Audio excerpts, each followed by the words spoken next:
Dis à ton frère, mois de décembre. Mois du sacrifice et de l'action de grâce. Nous reprenons mois de décembre. Mois du sacrifice et de l'action de grâce. Amen. Gloire à Dieu. Et ce matin, je vais donc aller juste dans l'introduction de la thématique de ce mois. Et c'est un mois béni, le mois du sacrifice. Un sacrifice de louange, un sacrifice d'adoration que nous allons donner au nom du Seigneur Jésus. Un sacrifice d'action de grâce. Et nous allons, tout le long du mois, bâtir sur ces fondements parce que le Seigneur veut que tu l'adores. Tu es né pour le louer. Tu es né pour l'adorer. Tu n'es pas sur la terre par hasard. Et nous sommes en marche vers le ciel. Et au ciel, il n'y a que adoration et louange. Ceux qui ne sont pas habitués à l'atmosphère d'adoration et de louange là, si jamais vous arrivez au ciel, et si jamais vous arrivez, vous serez dépaysés. C'est pourquoi nous venons à l'église pour nous entraîner à adorer Dieu. Nous venons à l'église pour nous entraîner à louer Dieu. C'est vrai, nous sommes de plusieurs horizons, de plusieurs cultures, et certains sont venus d'autres églises, d'autres assemblées, où on faisait les choses autrement. Il y a des assemblées, quand vous arrivez, il faut se tenir comme ça, droit comme une aiguille. Vous savez que l'aiguille n'est pas droite. Je ne sais pas qui a inventé ça, que se tenir droit comme une aiguille. Et là, il faut aller tout est.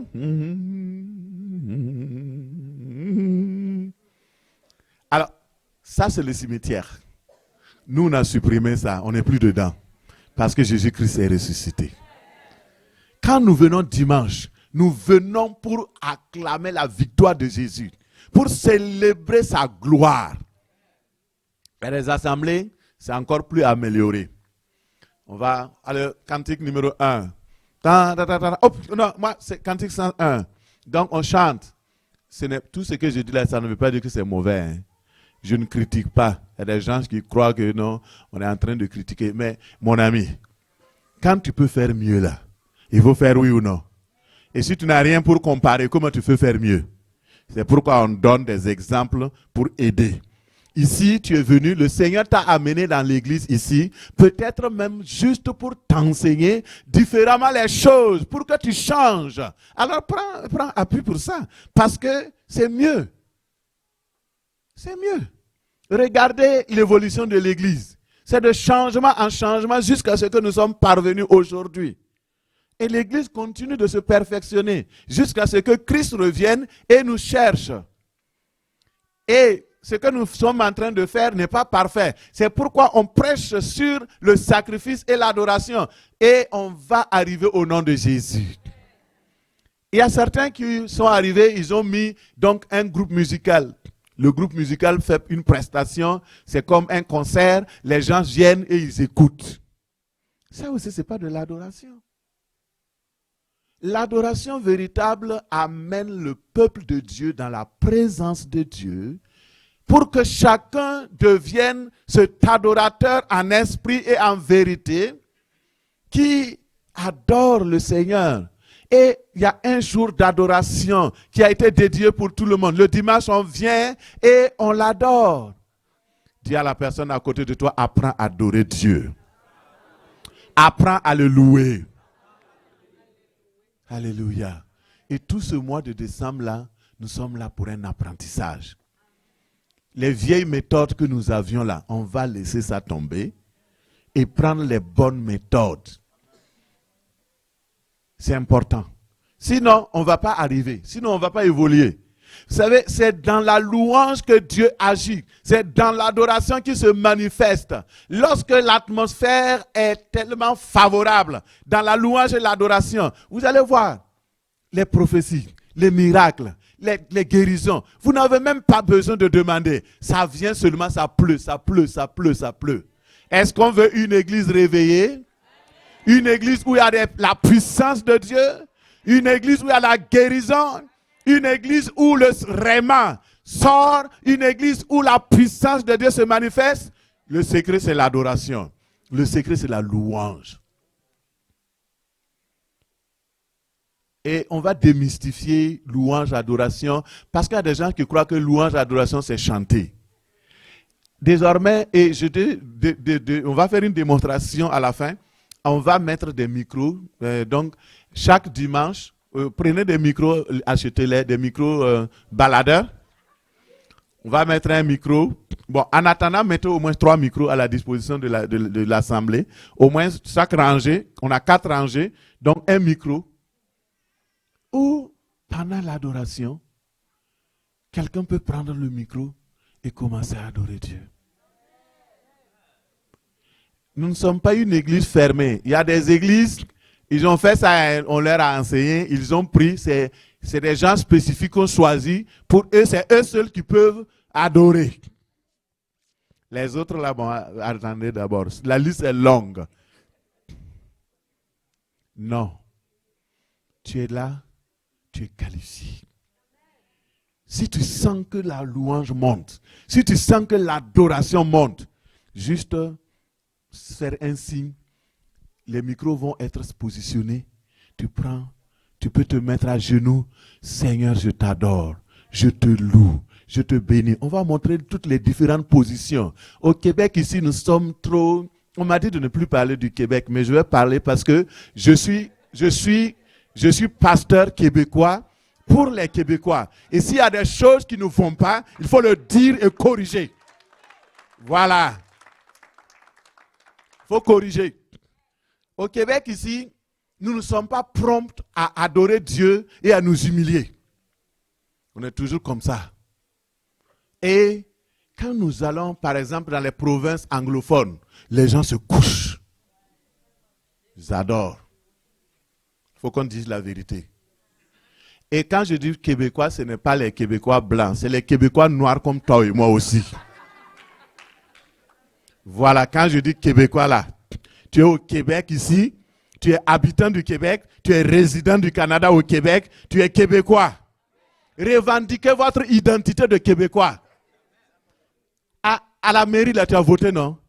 Si tu as voté, tu es Québécois? Oui ou non? Sinon, tu es Sherbrookeois? Mais le problème, c'est quoi? Pourquoi les gens sont tellement... vous êtes coincés comme ça? Dis à la personne à côté de toi, décoince-toi. Décoince-toi.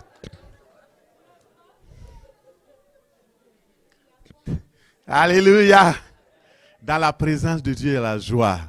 Dans la présence de Dieu, on se dit la vérité. Dans la présence de Dieu, on corrige, on censure, on parle avec toute douceur, en instruisant et en donnant ce qui est utile pour que le peuple de Dieu soit édifié et fortifié. Que le nom du Seigneur soit béni. Alléluia. Merci Seigneur. Donc on va adorer, on va prendre des positions, on va laisser notre orgueil derrière. Parce que Dieu est plus grand que nous. C'est lui qui est seul digne de louange. C'est lui qui est seul digne d'adoration. Et il est digne d'acclamation, mon frère, acclame-le. Alléluia. Merci Seigneur. Que le nom du Seigneur soit loué. Ce matin, j'enseigne sur le réveil des adorateurs. Dis avec moi, réveil des adorateurs. Réveil des adoratrices. Psaume 108, verset 2. Psaume 108, verset 2. Alléluia. Psaume 108, verset 2. Nous lisons la parole de Dieu. Il est écrit, réveillez-vous mon luth et ma harpe. Je réveillerai l'aurore. Je te louerai parmi les peuples. Éternel, je te chanterai parmi les nations. Car ta bonté s'élève au-dessus des cieux et ta fidélité au-dessus des nœuds.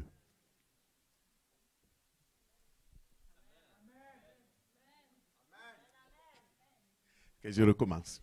Ils n'ont pas entendu. Je vous excuse, je vous pardonne. Psaume 108, verset 2, lisons ensemble 1, 2. Réveillez-vous mon luth et ma harpe. Je réveillerai l'aurore. Je te louerai parmi les peuples, Éternel. Je te chanterai parmi les nations, car ta bonté s'élève au-dessus des cieux et ta fidélité jusqu'aux nues. Amen. Amen. Amen, amen. On va y arriver. Aujourd'hui, comme c'est le premier jour, je suis très, très gentil. Vous savez, la parole de Dieu doit être respectée. Quand vous lisez la parole de Dieu et que vous croyez que c'est la parole de Dieu, la fin, on doit dire Amen. Amen, ça veut dire quoi? Qu'il en soit. Donc, je suis d'accord avec la parole, qu'elle s'accomplisse dans ma vie. Donc, comme David savait le faire, et ici nous voyons le roi David, un adorateur modèle, un adorateur parfait. Dans le premier verset, il dit qu'il est tranquille, son cœur est tranquille parce qu'il chante. Il veut réveiller les instruments de l'adoration, les instruments de la louange. Son luth, sa harpe. Et maintenant, il dit, réveillez-vous. Il n'y a pas de réveil des adorateurs sans le réveil des instruments de l'adoration. Et c'est pourquoi nous prions, pour que le Seigneur augmente le nombre des instrumentistes au nom de Jésus. Nous bénissons le Seigneur pour les merveilleux instrumentistes que nous avons. C'est excellent. Waouh! Numéro 1. Gloire à Dieu. Et dans le psaume 22, nous lisons ceci. David dit, il nous apprend que Dieu siège au milieu de la louange de son peuple. Écoutez, si Dieu siège, ça veut dire quoi? Que quand nous louons, quand nous adorons, Dieu est tellement content qu'il prend son trône et il descend au milieu de nous. Qui croit ça? De toute façon, si tu ne crois pas, c'est la parole de Dieu. Hein? La parole de Dieu ne peut pas mentir. Lorsque nous adorons, lorsque nous louons Dieu, lorsque notre cœur est rempli de cet esprit d'adoration, lorsque les chants, les acclamations, les cris de joie, c'est pourquoi on vous incite à le faire. Le but, ce n'est pas de te déranger. Le but, ce n'est pas de dire crie. Le but, ce n'est pas de dire taper pour taper. Non. C'est pour amener la présence de Dieu au milieu de nous. Et je vais plus loin. Parce que l'adoration est personnelle d'abord. Hein. Avant que la présence de Dieu vienne au milieu de nous, la présence de Dieu vient d'abord dans ton cœur. Et si tu es rempli de la présence de Dieu dans ton cœur, si c'est tellement rempli, un verre qui est bien rempli, là, ça fait quoi? Ça déborde.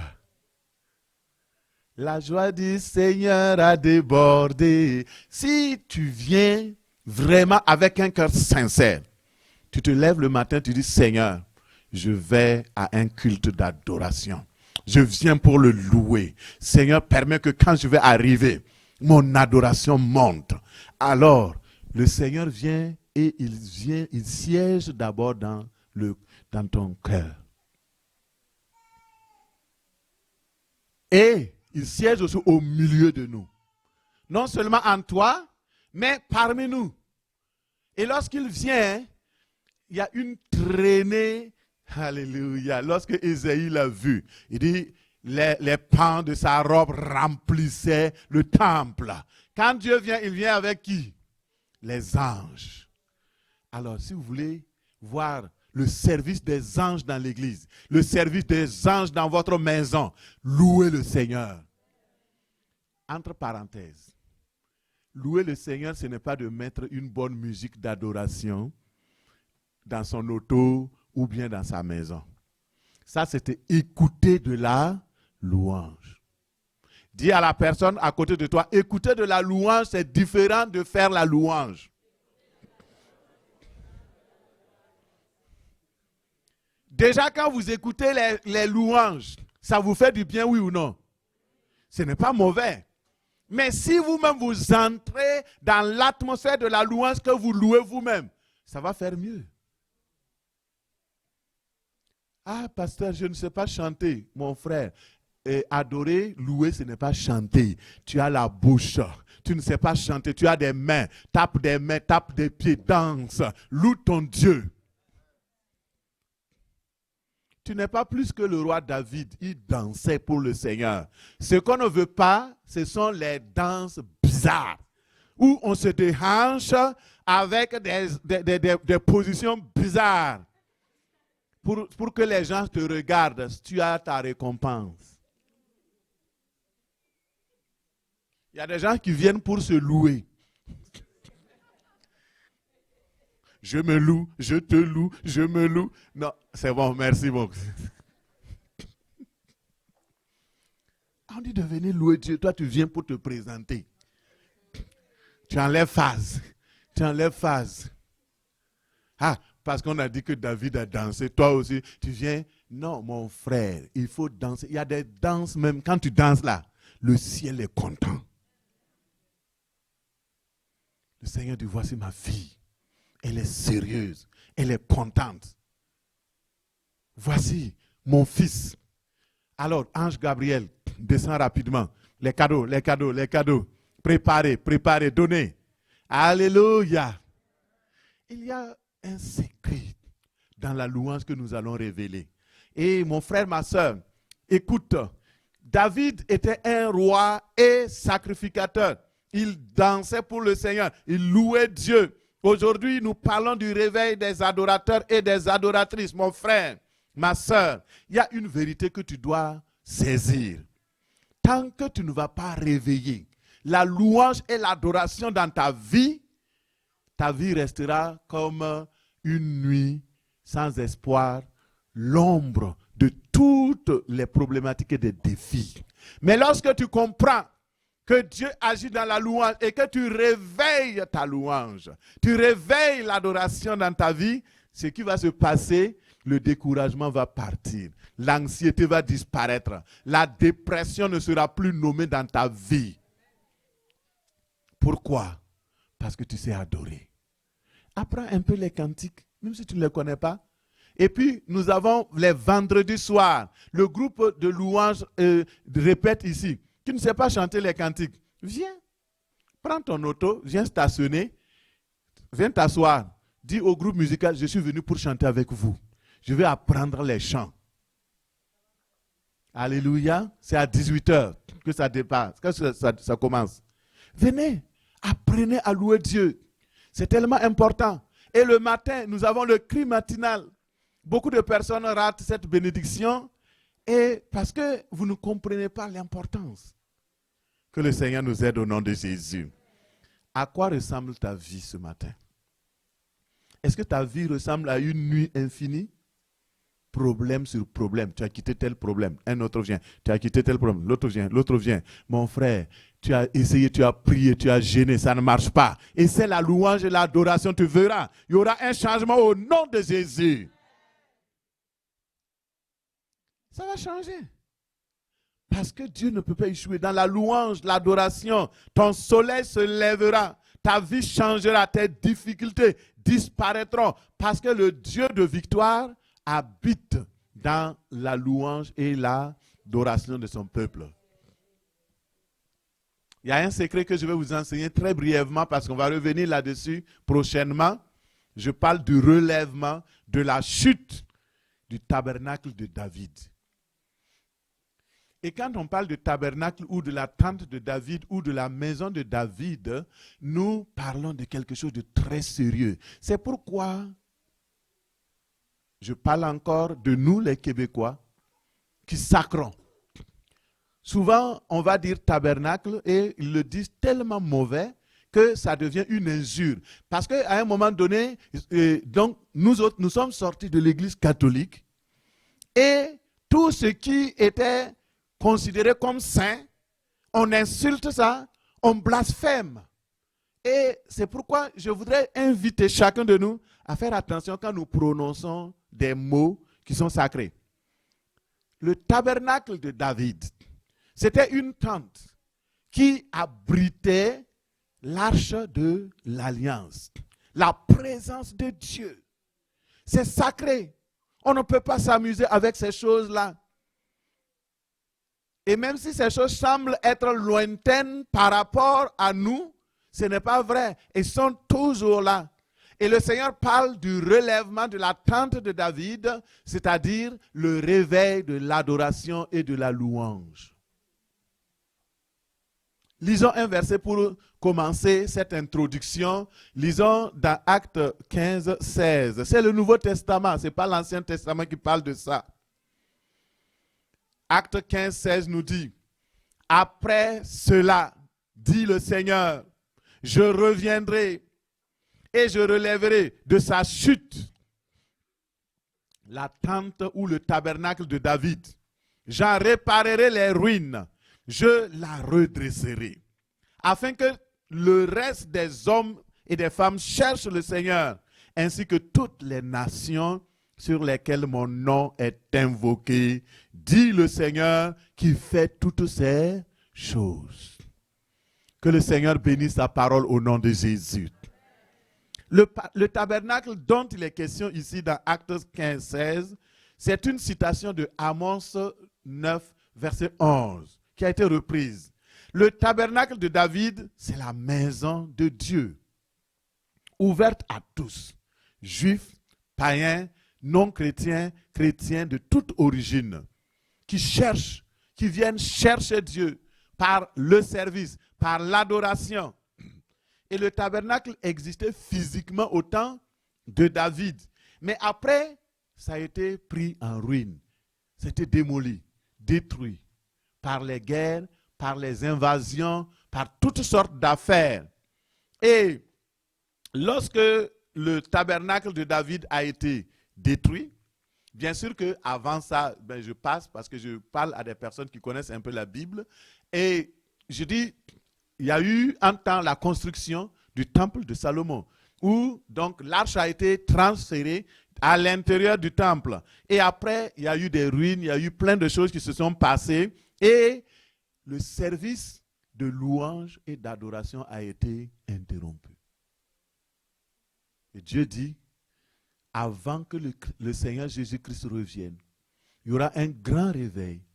Et ce réveil-là va être tellement puissant, tellement important, intense, que ce sera comme si le tabernacle de David est relevé.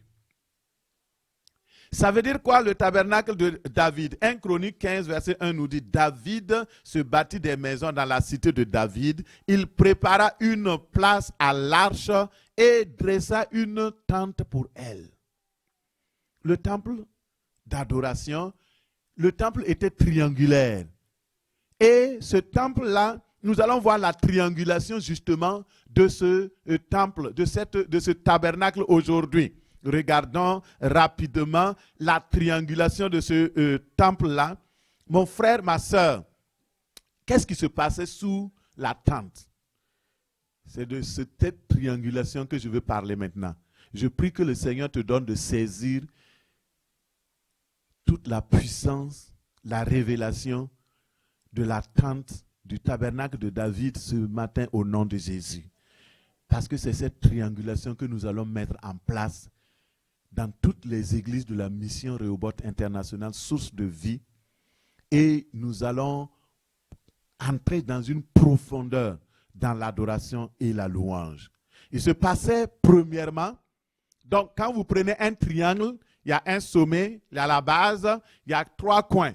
Le premier point du sommet, c'est l'adoration et la louange.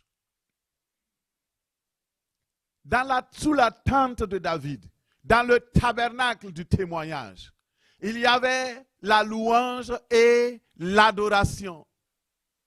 Une louange divine, surnaturelle, qui se passait.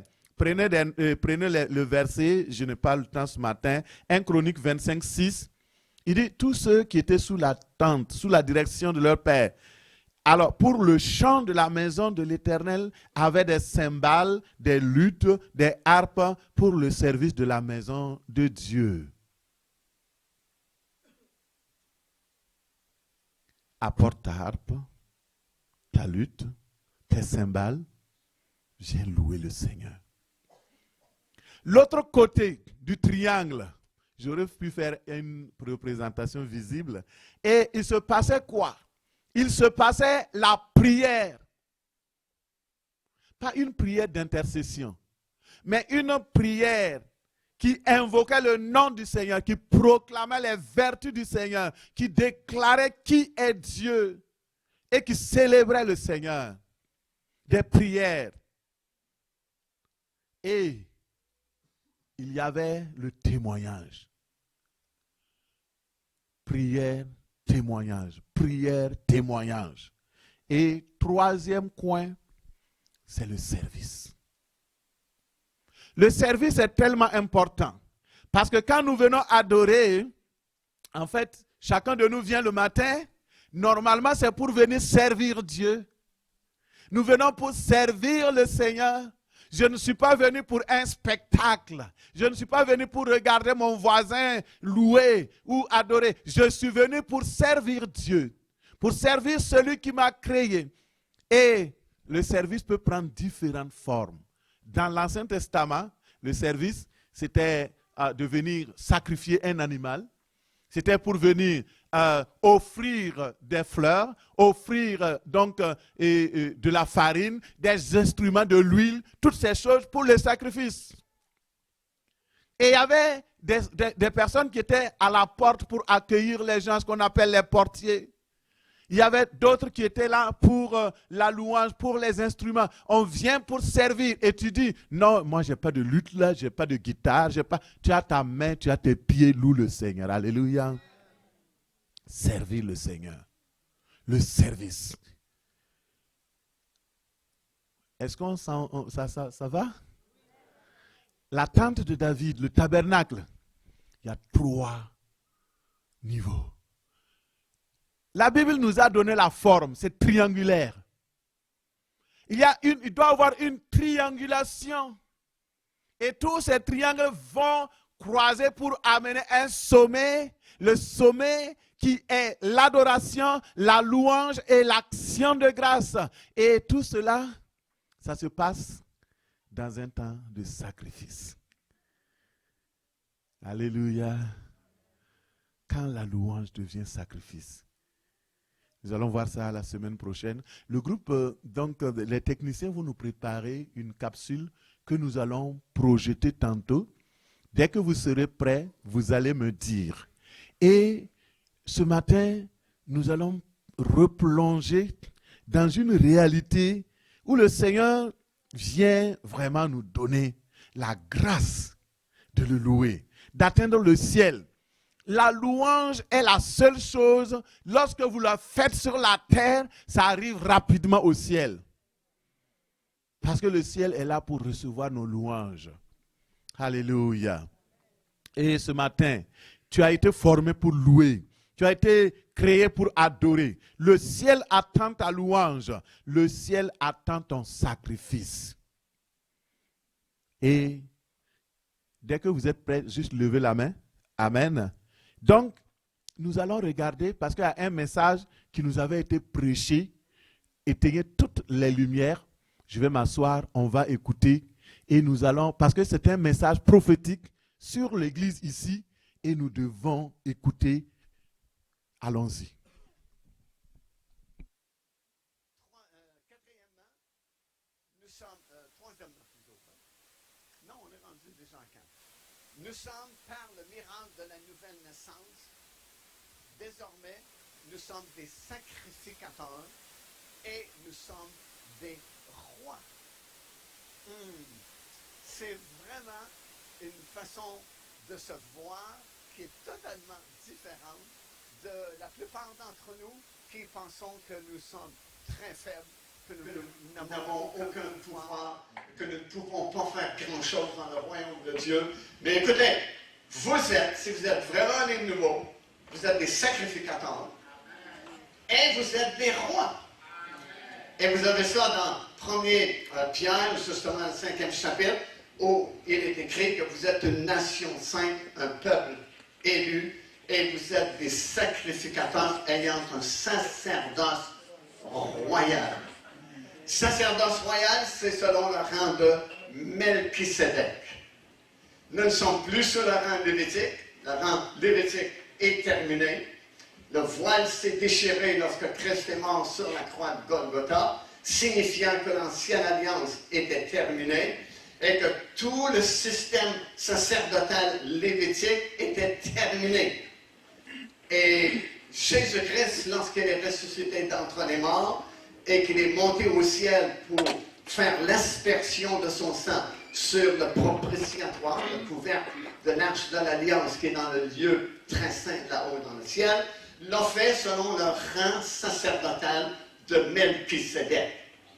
Si vous ignorez qui était Melchisédek, ben vous allez dans le livre de la Genèse et on vous explique comment Abraham a rencontré Melchisédek, qui déjà était un sacrificateur du Dieu très haut, tenez-vous bien, avant même que Dieu donne la loi à Israël sur la montagne du Sinaï.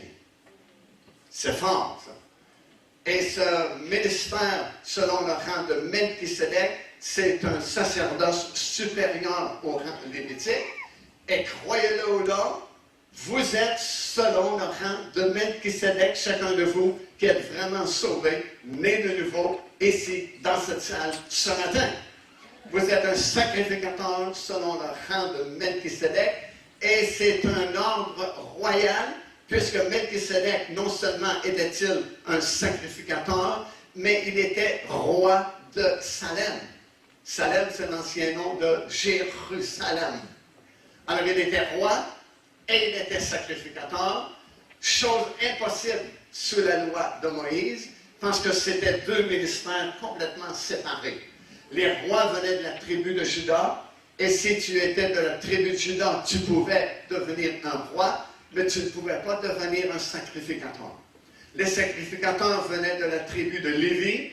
Si tu étais de la tribu de Lévi, tu pouvais être un sacrificateur, mais tu ne pouvais pas être un roi. Mais selon l'ordre de Melchisédek, la même personne peut remplir les deux ministères. Donc, vous avez les deux ministères que vous pouvez opérer, celui de sacrificateur et celui de roi. Amen. Si vous le réalisez, vous prenez conscience de cela, ça va changer votre façon de vivre. Parce que premièrement, si vous réalisez vraiment que vous êtes un sacrificateur, par définition, le mot sacrificateur, il faut qu'il y ait des sacrifices à offrir. Alors, ça veut dire que vous avez quelque chose à faire en tant que sacrificateur que vous êtes. Et effectivement, dans la Bible, ça vous indique le genre de sacrifice que vous devez présenter devant Dieu à titre de sacrificateur. Premièrement, vous devez offrir votre corps.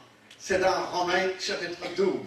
C'est-à-dire offrir votre corps comme un sacrifice agréable à Dieu. Ça veut dire, premièrement, vous gardez votre corps dans la sainteté et dans la pureté, et vous offrez votre corps en sacrifice pour Dieu. Ça veut dire aussi, quand vous venez à l'assemblée, venez avec votre corps.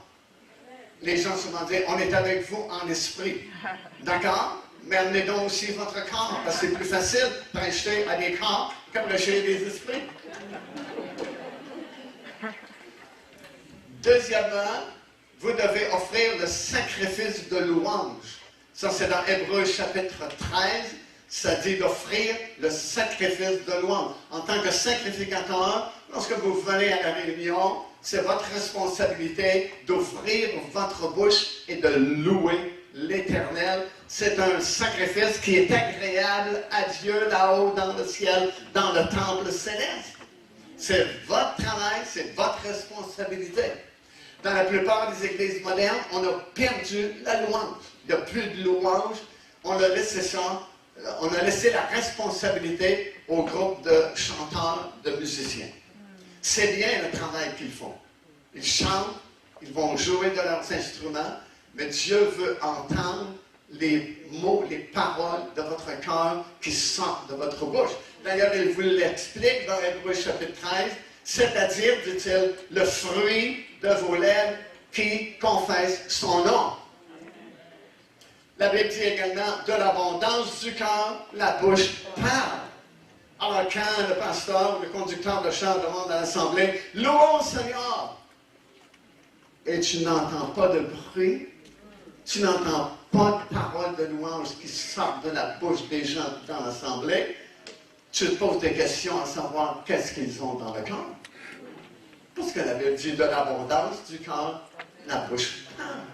Ça veut dire que si vous êtes vraiment né de nouveau, si vous êtes conscient de ce que je suis en train de partager avec vous, dès l'instant où vous avez l'occasion, oh, hallelujah, merci Seigneur, gloire à Dieu.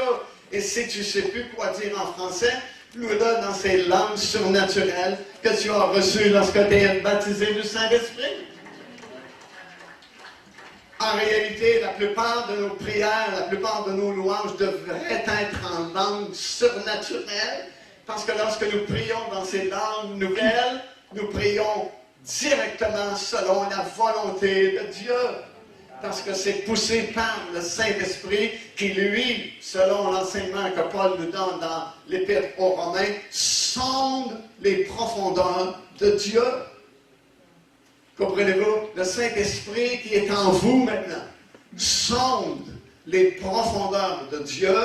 Et lorsque nous laissons sortir ces langues nouvelles, c'est le Saint-Esprit qui intercède au travers de nous, selon le cœur même de la volonté de Dieu. C'est plus fort que lorsque nous prions ou nous louons dans notre langue naturelle, soit le français, soit l'anglais, soit n'importe quelle langue que vous parlez depuis votre naissance, parce que Jean nous dit dans les Écritures que nos prières dans nos langues maternelles sont toujours teintées d'égoïsme. Donne-moi, donne-moi, donne-moi, donne-moi, j'ai besoin, j'ai besoin, j'ai besoin, j'ai besoin. Tandis que lorsque nous prions ces langues surnaturelles, c'est vraiment selon le cœur même de la volonté de Dieu, et vous pouvez être certain d'être exaucé parce que vous priez selon la volonté de Dieu. Alléluia! Wow! Il y a des versets vraiment très forts dans la parole du Seigneur. Ça dit quelque chose comme ceci dans l'Épître de Jean. Si nous demandons quelque chose selon la volonté de Dieu, il nous écoute. Et si nous savons qu'il nous écoute, quelque chose que nous demandions, nous savons que nous possédons la chose que nous lui avons demandée. Amen. Woo! Alléluia! Amen. Mais comment faire pour savoir si nous prions exactement selon la volonté de Dieu? Bien, si c'est fondé sur la parole déjà qui nous a été donnée, c'est la volonté de Dieu.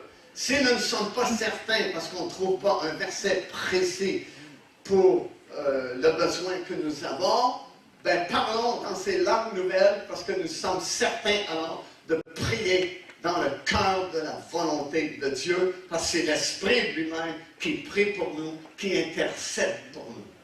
D'ailleurs, Romains chapitre 8 nous l'a dit carrément, que l'Esprit lui-même intercède pour nous auprès de Dieu. Wow! Nous sommes vraiment bien équipés. Et le troisième sacrifice que vous pouvez offrir en tant que sacrificateur, oh, des fois vous allez faire la grimace dans certaines assemblées. Lorsqu'on parle de cela, les gens en profitent pour aller aux toilettes.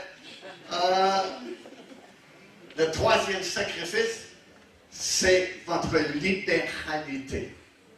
C'est écrit dans Hébreux chapitre 13. C'est un sacrifice qui est agréable à Dieu. C'est quoi la libéralité? C'est quand vous donnez.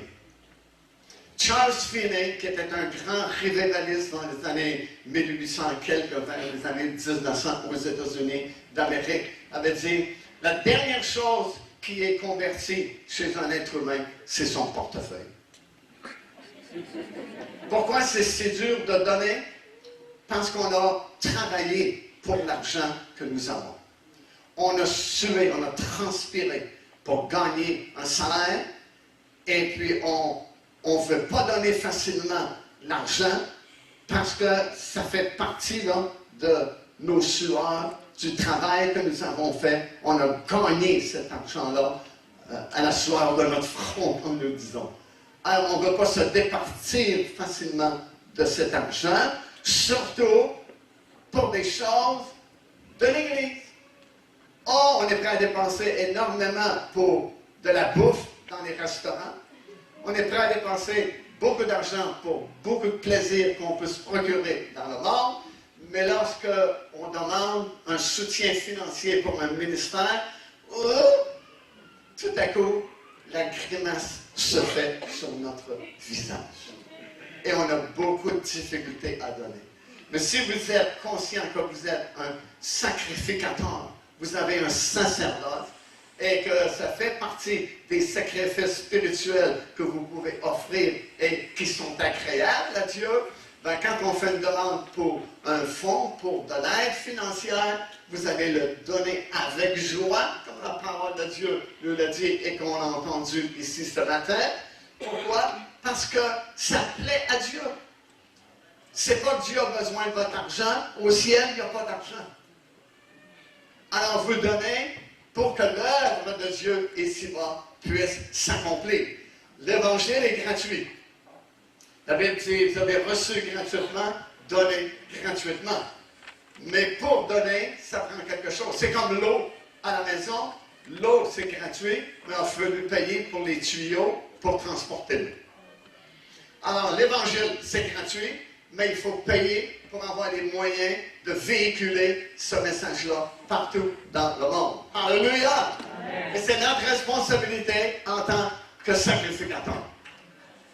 De toute façon, vous n'êtes jamais perdant en donnant pour l'œuvre de Dieu, parce que Dieu va vous remettre ça au centuple dans le fond. Les seules personnes qui ont de la difficulté avec ça sont les personnes qui ne donnent pas. Parce que si vous donnez de bon cœur, le miracle s'accomplit pour vous. Vous allez recevoir la bénédiction en retour parce que Dieu n'est pas endetté envers personne. Il va vous remettre abondamment, non seulement ce que vous avez besoin pour vivre, mais au-delà de tous les besoins que vous avez, afin que vous ayez, dit la Bible, en abondance pour donner à toute bonne œuvre qui se présente devant vous. Alors nous sommes supposés, si nous suivons les instructions de la parole de Dieu, si nous sommes conscients de ces réalités-là que je suis en train de partager avec vous, et que vous opérez dans votre ministère de sacrificateur devant le Seigneur, vous êtes supposés être prospères. Voyez qu'il n'y a pas beaucoup d'amen. Mettez-le en pratique, comme Dieu dit, mettez-moi de la sorte à l'épreuve et vous verrez. Mais il faut le mettre à l'épreuve pour voir. Alors, donnez pas juste parce que, bon, on demande que ça, puis vous donnez avec légèreté. Non, non, quand vous donnez, vous faites votre offrande de sacrificateur devant Dieu et vous rappelez au Seigneur ses promesses. Puis il y a les promesses de remboursement au centuple. Et Dieu tient sa parole. Et il va vous surprendre. Dieu a des moyens absolument extraordinaires. Habituellement, il vous surprend. Je t'attends d'une telle façon, puis ça arrive exactement d'une autre façon. Alléluia. C'est ce qui est le fun avec Dieu. C'est ce qui est plaisant avec le Seigneur. C'est jamais pareil, mais il tient toujours ses promesses. Quelqu'un doit dire Amen. Amen. Ça, c'est très important. Sixièmement, c'est bon? Écoute bien. Alléluia. À la nouvelle naissance. Et arrêtez. Acclamons le Seigneur. Alléluia. J'ai écouté cette prédication plusieurs fois. D'abord pour moi-même.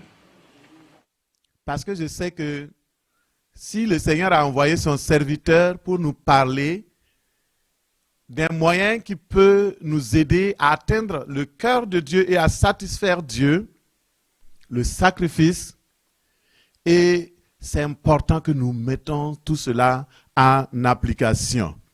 Et frères et sœurs, dans Hébreux 13, 15, il dit « Par lui, offrons sans cesse à Dieu un sacrifice de louange, c'est-à-dire le fruit de nos lèvres qui confesse son nom, et n'oubliez pas la bienfaisance et la libéralité, car c'est à de tels sacrifices que Dieu prend plaisir. » Gloire à Dieu. Merci Seigneur. Et ce matin, nous allons simplement prier. J'ai remarqué dans la parole de Dieu que il y a beaucoup de choses de l'Ancien Testament vers le Nouveau Testament, ça change. Mais l'adoration et la louange, il n'y a rien qui a été changé. Rien. Lorsque vous prenez les 5 piliers de l'adoration et de la louange, du sacrifice, dans l'Ancien Testament, vous retrouvez ces 5 piliers dans le Nouveau Testament. Nous allons le voir la semaine prochaine par la grâce de Dieu à cause du temps. Et ce matin, nous allons finir avec 3 activités de sacrifice. Premier sacrifice, nous allons faire la consécration d'un enfant. Les parents se préparent rapidement. Quand vous venez avec les enfants pour les présenter au Seigneur, ça fait partie du volet du triangle qui s'appelle le service. Donc, on rend service, on fait le service de consacrer les enfants. Nous ne baptisons pas les enfants quand ils sont bébés, parce qu'ils n'ont pas la conscience pleine pour décider. Mais nous les présentons au Seigneur. Comme le Seigneur Jésus-Christ lui-même a été présenté au temple. Et nous prions, nous demandons à Dieu, voici merveilleux Père, merci de nous avoir donné ce beau cadeau du ciel. Et nous disons, Seigneur, prends-en soin, simplement.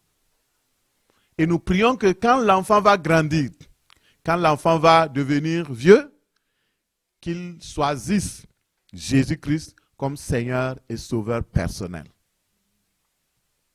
Deuxième sacrifice que nous allons faire, nous allons apporter nos offrandes et nos dîmes. C'est pour ceux qui ont apporté. Sinon, si vous l'avez déjà fait sur Internet ou vous pouvez le faire après, on va prier pareil pour vous. En réalité, ici et dans toutes les églises de la mission Rehoboth International, on ne paye pas sa dîme. On ne paye pas des offrandes. Nous venons offrir un sacrifice d'adoration avec nos biens financiers. Est-ce que c'est différent? Parce que si vous payez, ça devient un impôt. Ah, je n'ai pas payé ma dîme aujourd'hui. Il faut changer même ton langage. Change. Parce que souvent, ça limite même ta bénédiction. De la façon dont tu parles, il dit, de l'abondance du cœur parle la bouche. Si tu es plein d'adoration, ça doit sortir. Si tu es plein de louange, ça doit sortir. Nous venons pour faire juste une adoration. Donner les dîmes, donner les offrandes, c'est une semence, c'est un investissement, c'est un don, c'est un sacrifice, c'est simplement un acte d'adoration. De la même façon que tu lèves les mains, merci Seigneur, tu es... Là c'est facile, hein? C'est plus facile pour certains, d'autres... Mais quand tu sors de ta poche quelque chose pour donner au Seigneur, c'est un acte d'adoration. Si tu le fais comme ça, et dans cet esprit, alors le Seigneur ouvrira les écluses des cieux, il te bénira en abondance. Si tu n'es pas d'accord avec moi, tu peux ouvrir simplement dans Proverbe 3, verset 9, tu vas regarder, le Seigneur dit, adore-moi, honore-moi, avec tes prémices, avec tes offrandes, avec tes dîmes, et alors, affichez s'il vous plaît technique, parce qu'il y a certains qui doutent. Ils vont voir. C'est ça, le Seigneur veut que tu puisses avoir cette grâce de participer à son œuvre, et quand tu viens, je viens pour faire quoi à l'église? Soit je viens pour louer, je viens pour servir, je viens pour prier, et ensemble, cette triangulation fait monter des actions de grâce, des cris de joie, de l'adoration vers le Seigneur. Amen. Après, quand nous allons finir tout cela, ceux qui sont pressés, vous pouvez rentrer. Nous allons prendre 10 minutes pour rester, pour adorer le Seigneur. Parce qu'on veut finir à l'heure, donc on fait les choses proprement. Maintenant, après, nous allons adorer, nous allons célébrer le Seigneur et après, nous allons partir. Voici un beau projet. Donc la famille peut venir rapidement. On va prier. Jésus aime les petits enfants comme... Comment il s'appelle?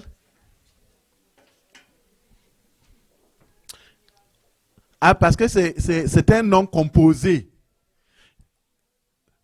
Chez nous, les Congolais, on donne des miradis. Est-ce que quelqu'un connaît ce que ça veut dire miradi? Ça veut dire miracle de Dieu. Ah, c'est ça. Parce que nous sommes très créatifs. Nous les Québécois, nous les... je dis, nous les Congolais, on est très créatifs. On a des mervedis, des plamédis, des miradis. Ah? Alléluia. Gloire à Dieu. Dieu nous a fait grâce donc de miradi et nous disons merci. Kinanga, Kinananga, ça veut dire quoi? C'est un nom de famille. Ok. Donc, Elulé aussi, donc Kinananga et puis Elulé. Ok, c'est bon. Où est le papa? Il n'est pas venu aujourd'hui. Amen. Est-ce que quelqu'un est content? Amen. Alléluia. Vous savez, l'église grandit de l'intérieur, ça grandit aussi de l'extérieur. Il faut considérer cela et rendre grâce à Dieu. Alléluia. Nous sommes dans la joie. Bon. C'est toi qui me donnes. 9 mois, elle a porté le bébé. Et puis toi, tu vas venir prendre pour moi. Donne-moi l'enfant. Je bénis le Seigneur pour toutes les femmes. Elles sont merveilleuses. Et celle-là particulièrement, c'est une battante. Elle est très courageuse. Et vraiment, c'est une de nos filles préférées. Que le Seigneur te bénisse. Et je profite avant de prier pour vous dire qu'ils ont un restaurant. Et ceux qui ne sont pas encore allés dans leur restaurant là, dès c'est quand vous commencez, mardi? Mardi à 11h. Donc, allez-y, de très bonnes... oh, wow. Et il y a des repas québécois. Pasteur, tu fais la publicité de tes enfants, mais si je ne fais pas leur publicité, qui va faire leur publicité? Ce sont mes enfants, non? C'est ça. Gloire à Dieu. Nous présentons Miradi au Seigneur. Père Céleste, merci pour Miradi. Merci pour ce beau cadeau. Merci pour cette belle grâce que tu as accordée à cette famille. Nous sommes vraiment bénis. Père, merci. Merci pour sa vie. Nous présentons cet enfant comme, Seigneur, tu nous l'as donné. Père, bénis-le. Bénis sa vie. Bénis son cheminement avec action de grâce. Nous prions que, comme il est né dans le mois, de novembre, et nous le présentons dans ce mois de décembre, un mois du sacrifice, un mois de l'action de grâce, Père, que ce soit un adorateur qui chantera plus que son papa, qui amènera des mélodies et qui jouera de la musique aussi au nom de Jésus. Nous prions au nom de Jésus qu'il soit consacré à l'Éternel des armées. Père, garde-le en bonne santé physique, en bonne santé matérielle, financière, que dans cette génération perverse et corrompue, Miradi grandisse dans la connaissance de Dieu. En grandissant, il choisit Jésus-Christ comme son Seigneur et Sauveur. Père, qu'il fasse la différence. Dans cette génération, tu l'élèves. Qu'il soit un enfant différent des autres enfants, béni à tous égards et dans le succès, au nom de Jésus, succès académique, succès scolaire, dans tout ce qu'il entreprendra, que ta main soit sur lui au nom de Jésus. Père, je prie pour les parents afin que tu leur donnes les moyens physiques, les moyens spirituels d'élever cet enfant dans ta connaissance et pour la gloire de notre Dieu Tout-Puissant. Père, je te bénis parce que ce que tu bénis est béni. Et ce que tu bénis, il n'y a aucun chagrin qui est suivi. Père, garde cet enfant dans ton amour, garde-le en bonne santé et que tes pas versent l'abondance dans sa vie. C'est au nom tout-puissant de Jésus-Christ de Nazareth que nous avons prié. Et le peuple de Dieu dit Amen.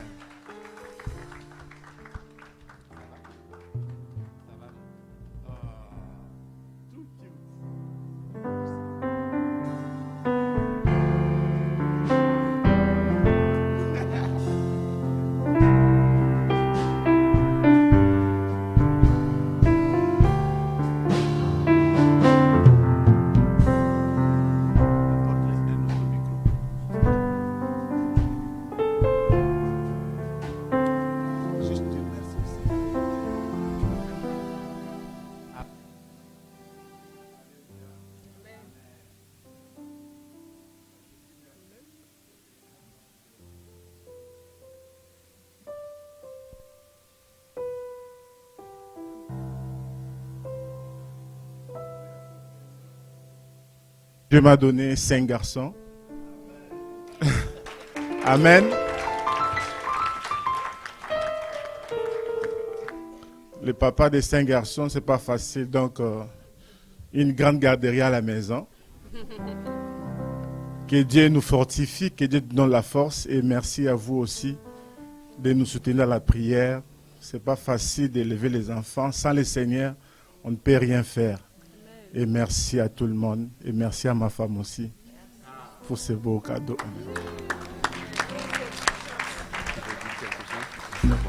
Acclamons encore le Seigneur. Félicitations. Vous pouvez aller.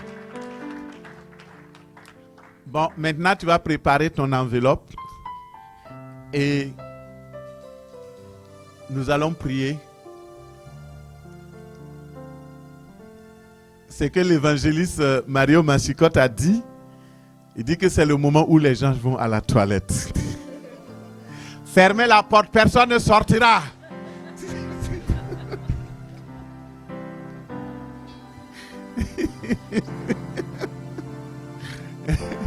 Gloire à Dieu. Il y a de l'humour dans la maison du Seigneur. Gloire à Dieu. Donnez avec joie. Donnez librement et vous allez récolter au centuple au nom de Jésus. Je vais demander à notre bien-aimé Elio de venir prier pour les dîmes et les offrandes. Venez à l'avant. Donnez un micro, s'il vous plaît.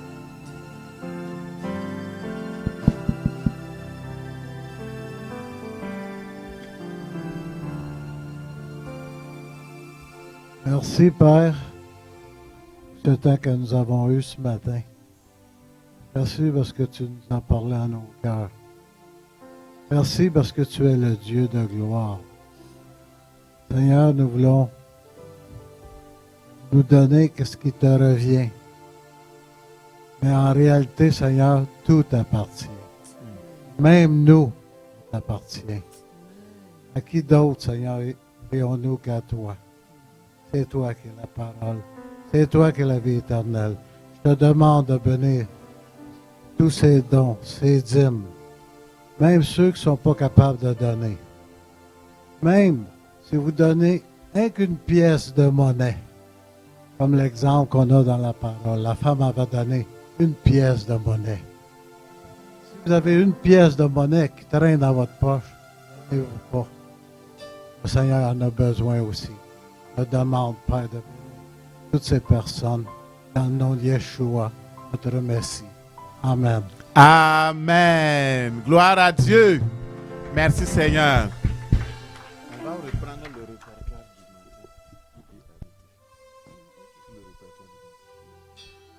Oui. Vous pouvez prenez quelque chose du répertoire. Amen. Nous allons nous lever.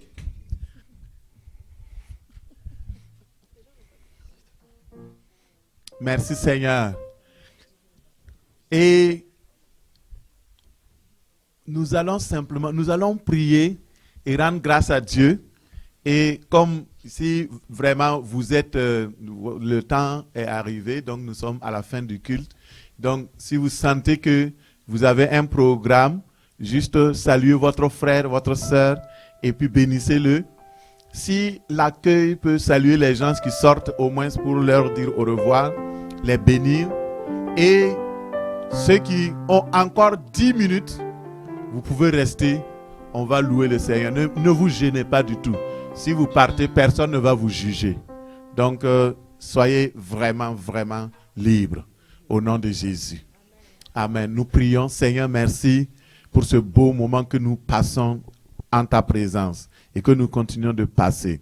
Ceux qui vont partir tout à l'heure, Seigneur, conduis-les, bénis-les. Que cette semaine soit une semaine particulière de louange et d'adoration. Et que ce que nous avons entendu, ta parole ce matin, puisse s'incruster dans nos cœurs. Et que la louange qui montera apporte guérison, miracle, force, puissance, victoire au nom de Jésus. Et que tes enfants réalisent combien tu es bon. Merci Seigneur pour cette compagnie au nom de Jésus. Amen.